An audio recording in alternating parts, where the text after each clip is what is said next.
بسم اللہ الرحمن الرحیم۔ رسول اللہ صلی اللہ علیہ وآلہ وسلم نے ارشاد فرمایا، جو کسی تنگ دست کو مہلت دے یا اس کو معاف کر دے، اللہ تعالیٰ اس کو قیامت کے دن اپنے عرش کے سامنے جگہ دے گا، جس دن اس کے سائے کے علاوہ کوئی سایہ نہیں ہوگا۔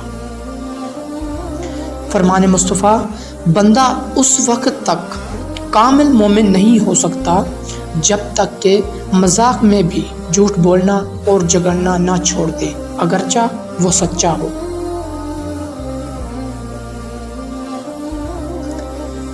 آپ صلی اللہ علیہ وسلم نے فرمایا، ایک وقت ایسا آئے گا کہ دین پر قائم رہنا اتنا مشکل ہوگا جتنا ہاتھ پر چنگاری پکڑنا۔ پھر رسول صلی اللہ علیہ وسلم نے فرمایا، جس گھر میں قرآن پڑھا جاتا ہے وہ آسمان والوں کو ایسا دکھائی دیتا ہے جیسے کہ وہ زمین والوں کو ستارے دکھائی دیتے ہیں۔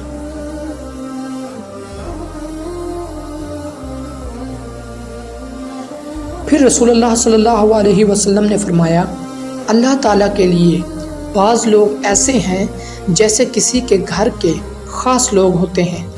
صحابہ کرام رضی اللہ تعالیٰ عنہ نے عرض کیا، وہ کون لوگ ہیں؟ ارشاد فرمایا، قرآن شریف والے کہ وہ اللہ والے ہیں اور اس کے خاص لوگ ہیں۔ جھوٹ کی بدبو عرش تک جاتی ہے۔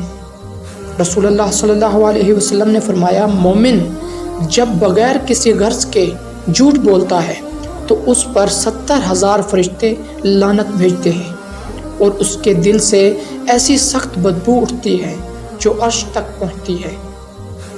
اگر ہماری ویڈیو آپ کو اچھی لگی ہو تو پلیز چینل کو سبسکرائب کر دیں۔